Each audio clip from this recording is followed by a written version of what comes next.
Hola, soy Rodrigo Quesada, director de la Clínica Sinclair en México, clínica especializada en revertir el alcoholismo utilizando el método Sinclair, un tratamiento que no requiere que el paciente se interne, no requiere que el paciente asista a juntas o a grupos de apoyo, no requiere que el paciente entre en abstinencia y es un tratamiento libre de recaída.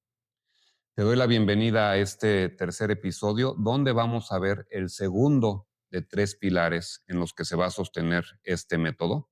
Recapitulando, en el episodio anterior, concluimos que para la corriente de Sinclair, la adicción al alcohol es una conducta aprendida, es un aprendizaje que se ha reforzado a lo largo del tiempo por una recompensa que son las endorfinas y la dopamina que se liberan al beber alcohol.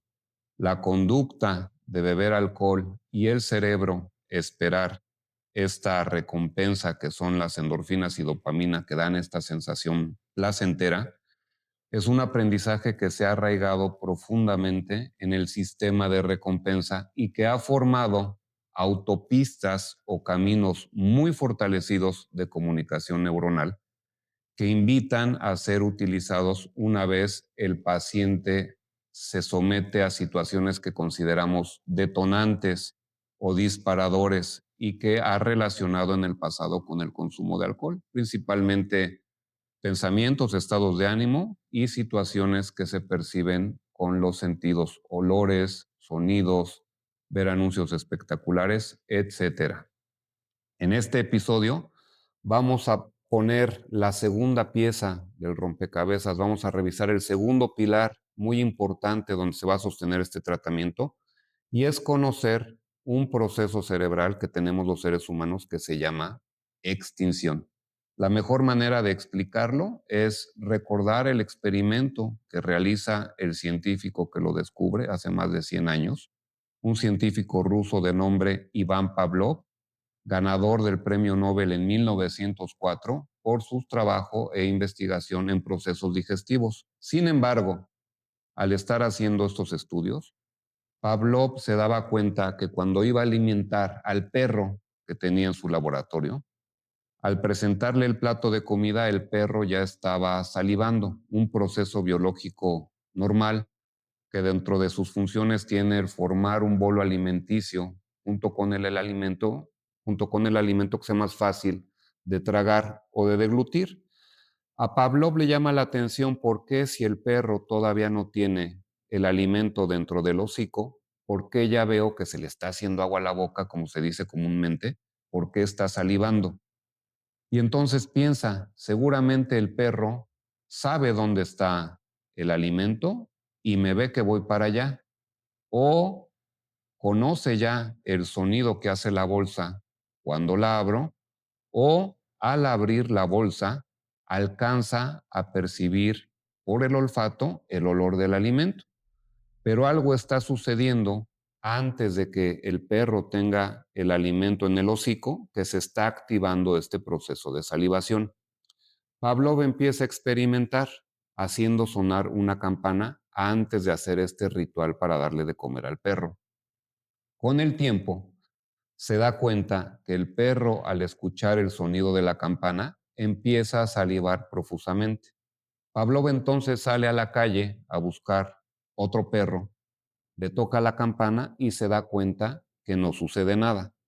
Concluye entonces que el cerebro del perro ha relacionado el sonido de la campana con el alimento y por tanto el perro al escuchar este sonido en automático inicia este proceso de salivación.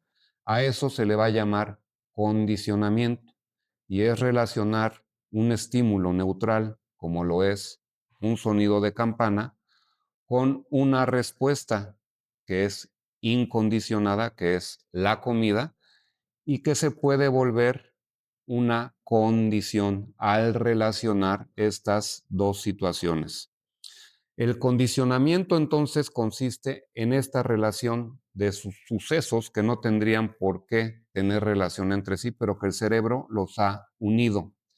Pavlov se preguntaba si una vez que se dio este aprendizaje, era posible revertirlo o borrarlo. Y lo que hace a continuación es que una vez que el perro tiene este aprendizaje bien arraigado, es decir, que el sonido de la campana se traduce en alimento, lo que empieza a hacer es que empieza a sonar la campana, pero no le da de comer, no de manera inmediata, espera quizás 4 o 5 horas. Desde luego, en un inicio, el perro, al escuchar el sonido de la campana, empieza a salivar profusamente. Pero al pasar el tiempo, al pasar los días, Pavlov se da cuenta que el perro empieza a salivar cada vez menos, hasta que eventualmente deja de salivar por completo. Para el cerebro del perro, ya no tiene sentido salivar al escuchar la campana si ya no hay alimento ahí. Y a esto se le llama extinción. La extinción consiste en borrar, olvidar o desaprender un aprendizaje que ya no está siendo reforzado. En el tema del alcoholismo, esto es muy similar a lo que sucede cuando se forma la adicción, cuando se forma este aprendizaje. Situaciones neutrales, como estar estresado, como el sonido de un corcho al salir de una botella, como cierto tipo de música, como sentir los pies en la arena, como el olor al carbón. Cuando han sido emparejados con beber alcohol, la persona al vivir estas situaciones empieza a activar esta autopista que se construye a lo largo del tiempo. Empiezan a presentarse los antojos y por tanto es muy probable que el paciente termine bebiendo. ¿Cómo podemos entonces echar a andar el proceso de extinción aplicado al aprendizaje de la adicción al alcohol? El tratamiento, el nombre verdadero, el nombre científico de este tratamiento es extinción farmacológica. La gente cariñosamente lo conoce como el método Sinclair, pero su nombre es extinción farmacológica, que quiere decir lograr la extinción utilizando un fármaco. Ese fármaco es lo que vamos a estudiar en el siguiente episodio. El meollo aquí es cómo podemos hacer para que suene la campana, es decir, estar sometidos a estos estímulos, el estrés, la depresión, la alegría, las ganas de festejar, el sonido de la botella que se abre, etcétera, pero sin que haya ahí una recompensa que esté fortaleciendo este aprendizaje y que se dé ese craving o deseos de consumir o antojos.